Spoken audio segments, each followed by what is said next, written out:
Hey there, Dane here, and we are in the Start Here Accelerator. This lesson we're going to talk about goal setting. Now, I have a bunch of different lessons on this, and I talk about this also on the podcast, but today I want to make sure that we touch on it here as well because it is so important. So, goal setting. So, the best way, and you'll see me frequently tap this to just verify we're still recording. So the best way that I've found to do goal setting, and this is kind of counterintuitive, the best way, and again, I keep these kind of informal, try to stick around 10 minutes or so with each of these. I'm just about to set a timer. I like these to be short and digestible little lessons for you guys, especially the video version. So we're going to let that timer rock. Now, goals are hard to figure out, right? There's two different things that I look at when talking about goals. Number one is vision, and this is going to change. This has the potential to revolutionize your life because it did mine. Vision. This is goals without a date, or that goals where we can't,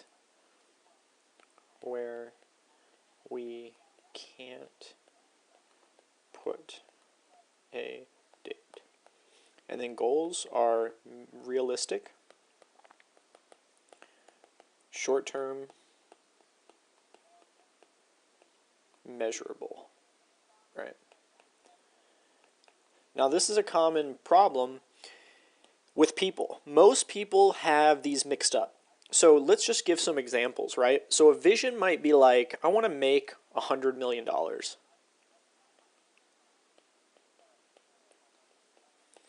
There's no way realistically that we know of with modern science to be able to for sure verify like when you're going to make that. And I see people making this mistake, new entrepreneurs, new people in their career. They're like, I want to be a CTO by next year in August. They mistakenly hear the term SMART goals. So you might have heard this, SMART. SMART is like a goal setting framework. The S stands for short term. M is measurable. A is action oriented. And there's some people that change these a little bit, but this is basically enough. Results driven. And then time. There's a time. So it's like timely. There's a time deadline of some kind. So this can change a little bit, but the point here is people see this and their result is like, I'm going to assign times to my visions. This is not a real plan. This is not a strategy. This just assigning times to visions is not a strategy. So like, you want to be a CTO by some kind of date, or you want to make $100,000 by some kind of date, or you want to have a certain amount in savings by some kind of date. It's really, really hard to figure that type of stuff out. And so what we want to do is we want to realize that vision is basically long-term goals that, again, we can't put a date on. We can't necessarily put a date on those. And we don't want to mix this up. We really want to bucket out in our brains long-term vision type stuff versus goals, short-term realistic type stuff. So just to give you some examples of goals, right? Goals can be in a number of things, like post 1 video a week. You can realistically achieve that, right? Save $2,000 per month. So let's say I wanted to save $100,000. I wouldn't make a goal that says by October 15th, 2018, I'll have $100,000 in the bank, because it's really realistically hard to figure that out. Instead, what I'll do is I'll have a couple of savings goals and then a couple of capital goals. Peter Drucker calls those capital goals. I might have a business capital goal, and we're going to talk about business stuff later. This is not really relevant right now, capital goals. But I might have a salary goal, right? Like salary. Oh, I'm making a certain amount of money. I might have like a goal to increase my salary in some specific way.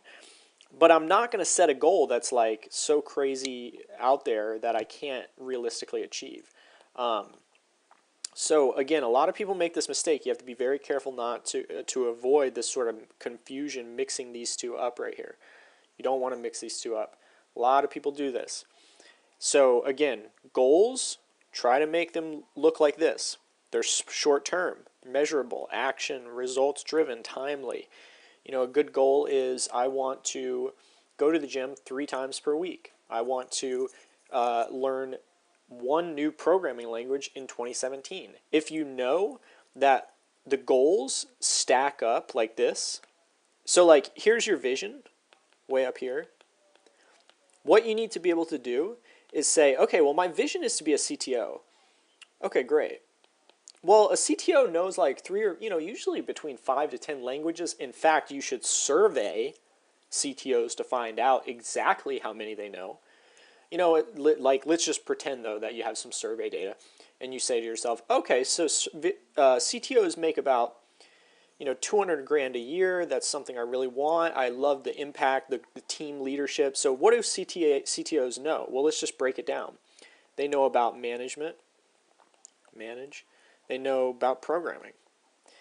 So like let's pretend we're focusing on programming, this one. Well, programming, they know like 5 to 6 languages, right? So this year, one of your goals could be like 2017, I'm going to learn one new programming language in the first quarter. Second quarter, I'll learn another one. Third quarter, I'll learn another one. Fourth quarter, I'll learn another one. Next year, I'll focus back on the one that I thought was my favorite, and I'll double down on it. And as long as you know that your goals are stacking up like this to reach these visions, as long as you know as you go through and achieve these goals, it stacks up to reach this vision that you have, that's the only thing that matters, right? What else is really out there? What else? You don't want to try to put a date on this vision type thing. Like, oh, I want to be a CTO by 2018. You can have that kind of like gist, like, okay, well, I think I'm going to do it within a couple years. But you can't put exact dates on a lot of this stuff. So what you need to do is you need to have the vision, figure out what it is that you exactly want, and then break it down into a way that you know that you can actually achieve it. So basically what I would do is, and the way that I do this is I start with visions based on lifestyles. So I'll do vision. Let's say I want to be like Kent Beck. Hat tip to Cal Newport for this. So it's like, this is the lifestyle I like. He lives on a farm in Oregon. Like we could write Y, and then we could do farm, high tech. He also does high tech stuff. He's well known, well liked, well respected. He's a knowledge leader, thought leader. Publisher, author. So stuff like this, works at Facebook. Pretty cool lifestyle, right? Works remotely from the farm. So if you're into the farm stuff, and if you're into high tech and writing and being respected, and you're really into programming and thinking about it for 30 years, this might be the ideal lifestyle for you. You could love Kent Beck. I'm sure he's financially secure beyond belief right now. So don't worry about that. So let's just decide that maybe, Kent Beck is the guy for you. I really do recommend you find somebody like this that you can model and literally try to copy their life. It's much easier to do this way. The brain is basically a replication machine. If you have something you're pointing it at, it'll start replicating without even you knowing. So how do we kind of break down this vision into goals that get us to become like Kent Beck, right? Well, Kent Beck, he spent the past 30 years programming, right? So like the first level here has to be like programming day job. And again, we're trying to build up these goals to reach the vision in levels, right? So he had a programming day job for 30 years. So do you have that? So like that's step one. Like Maslow's hierarchy of Kent Beck. Like how do you become Kent Beck? First one, you got to have a programming day job. Do you have one? Okay, let's say you do. Pretty good. You're literally on the right track, right? Second one, it seemed that he cared a lot.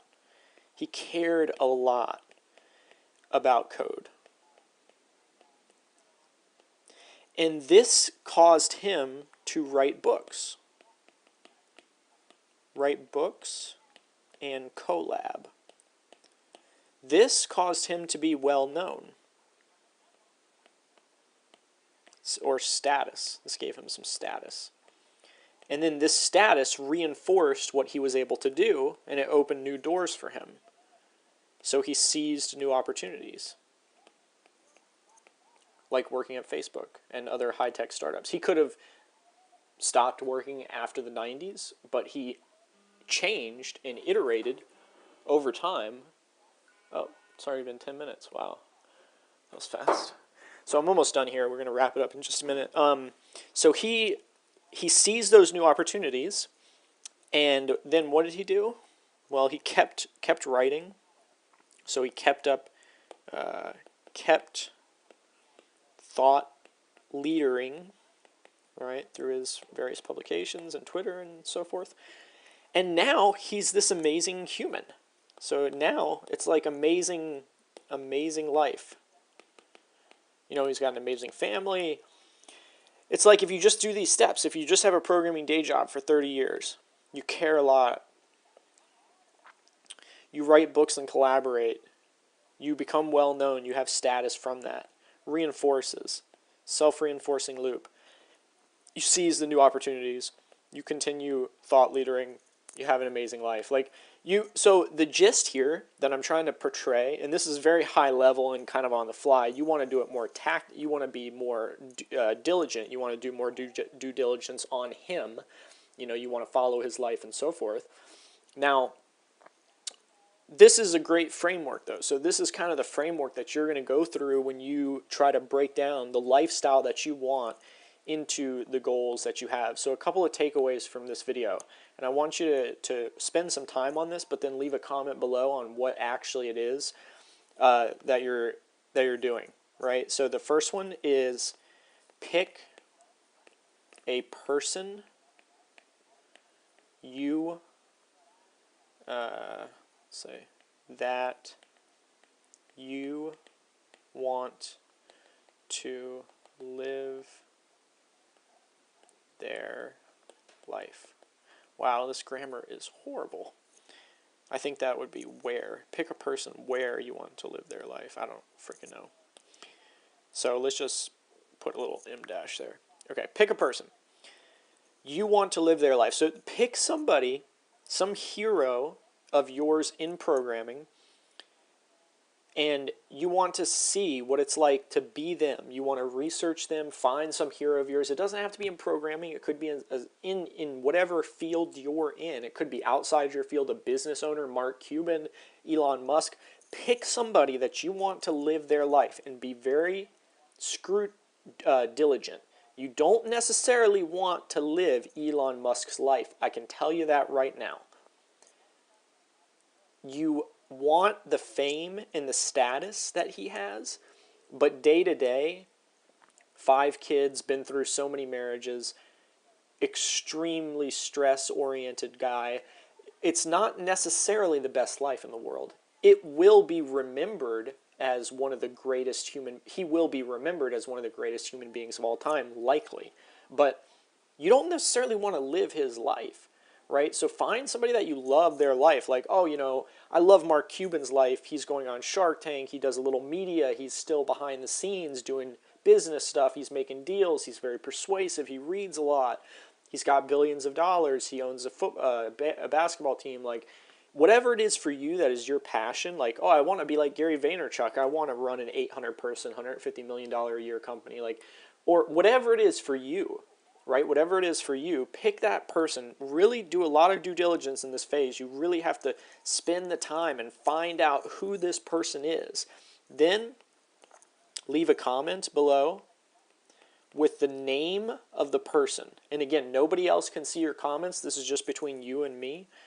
And if there's any other teachers ever on this program, it'll be between you and them. But for now, between you and me. Leave a comment with the name of the person. And if you need to, send me a link of like their Twitter. Send me a link of their website or Twitter so I can check it out. I want to review who it is that you want to live like. And I'm gonna comment back and see if that's a cool choice. Tell me a little bit why, and write why. You need to be able to do some due diligence on this. Make sure that you take action. Trust me, people that don't take action from this, if you just listen to this video and you don't take these actions, you're going to be in the same position a year from now that you are right now. I can tell you that for sure. I can tell you that for sure. From personal experience, I can tell you that for sure. And that's painful, guys. That's painful. Don't be like that. If you want to have a different life, you have to change your daily actions. That's something I'm realizing more and more as I get older. Now, let's say you've picked a person.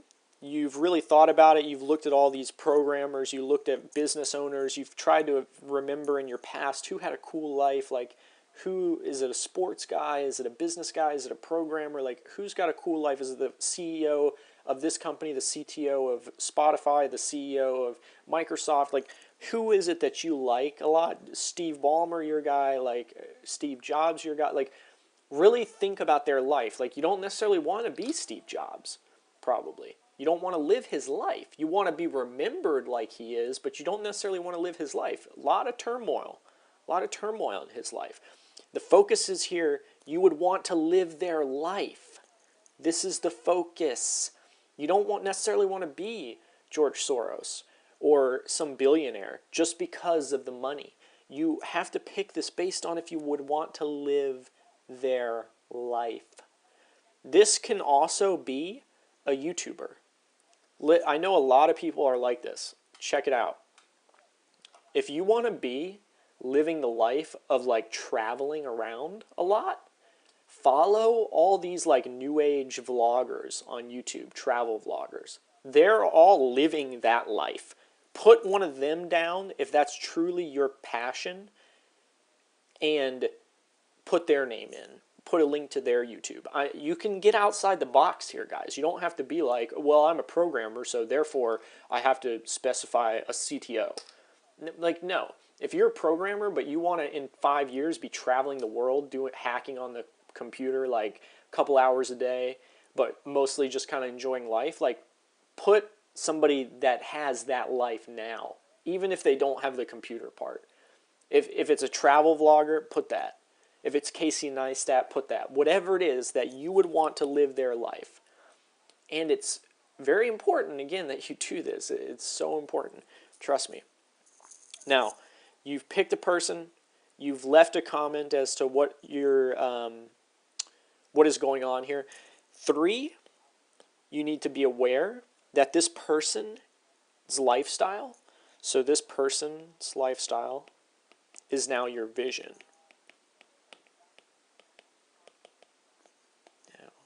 Your vision for your life.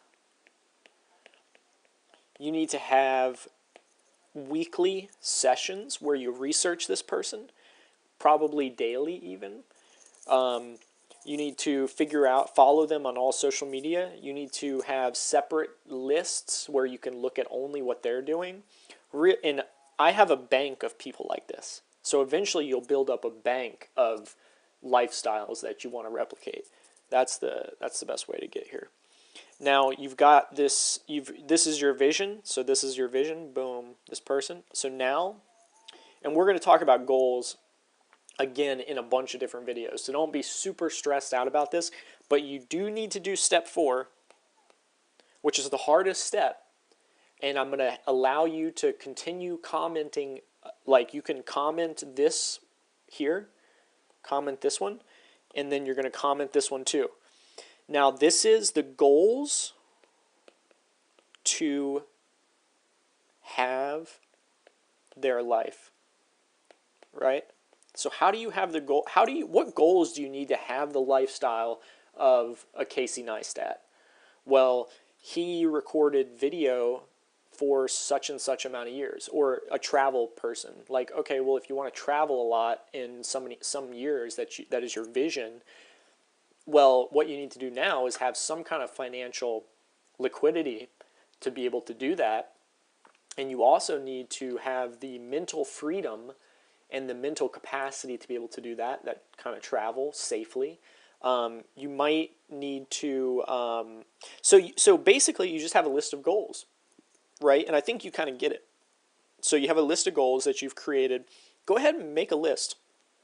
Put it in the comments here and go ahead and hit submit, and I'll look at that list of goals, and what I'll do is I'll be able to comment specifically on the goals and be like, okay, I think you can improve here or improve in this way. So, and this is your first attempt. I'm totally aware that this is your first attempt. And there's actually a couple of different lessons here. I mean, there's this video lesson. I've got an audio lesson that I recorded a long time ago for coaching students, and then I've got a free podcast lesson all on this topic of goal setting. This video lesson goes far more advanced in ways that I don't talk about on the free stuff. That's why you guys are in this paid program. But this is so key, and I'm telling you, if you can get this, then you're pretty much, basically, the whole course paid for itself 100,000 times over. You paid anywhere from $30 to $2,000 for this, depending on what time you're entering the course. And I can tell you that this course is going to pay for itself many, many times over just from this one piece of advice if you instinctualize it. So really take a moment, try to figure out the goals that you need to achieve the lifestyle of the person that you want. Spend the time really thinking about it and figuring it out. Leave a comment here for me where you list a few of those goals. Again, this is your first time doing it. You don't have to be super crazy. Just list a couple. Just trust me, make a couple of goals. It's better to not get overwhelmed. Just make a couple. Like, okay, I want to be like Casey Neistat. Okay, so, I have to do a lot of videos and, I have to make a lot of money. Like, just a couple of little goals. Like, what are a couple of key components that will get you to that lifestyle that this person has? Then I can work with you through the commenting, and over other lessons, we're going to go more in depth. Like, okay, well, how exactly do you break down goals into super micro daily actions? And should you do daily goals, or should you do planned time each day, or should you be spontaneous in how you approach the week and the day, and like how you personalize all that to yourself? We're going to talk about all that. But those are for later lessons. Some of those are in later belts even. And some of that content is going to be coming later. It's not necessarily in the program at this exact time. That's the great thing about this program, by the way. That's why I didn't do this as a book, because I can just add stuff. So every day you guys log in, check out the white belt, the yellow belt, all the belts that we have. You'll see new nav bar items popping in and out, new features popping in and out. You'll see new video content, new lessons coming in and out. This is a living and breathing program, and that's one of the great aspects of this. And that's why, again, I didn't do this as a book, because if something's some hot thing, some new trend, some new way to use LinkedIn to better your career, some new soft skill that I just learned that advanced my career, boom, I can drop it in, tell you guys right then. With a book or other types of media, it's not quite so simple. That's why this online course, this custom application that I built for this online course is so valuable, because I can just spin stuff up, spin stuff down, whatever way I want to do it, I can do it. And that's the great thing for you guys. So again, take some time. I'll see you on the next video. I hope you guys like this. And really take some time to do this. Leave me a comment with number 2 and number 4. I'll be waiting for you. And as soon as you leave a comment, it'll auto mark this lesson as done. If you want to watch it again, or if you want to unmark it as done, just uncheck the checkbox at the top. If you want to star this lesson as a favorite, you can hit the favorites icon at the top, and it'll be favorited throughout the application on your dashboard and on the favorites tab on the right-hand side there. So go ahead and give that a try. And again, I will talk to you next time. Thanks so much.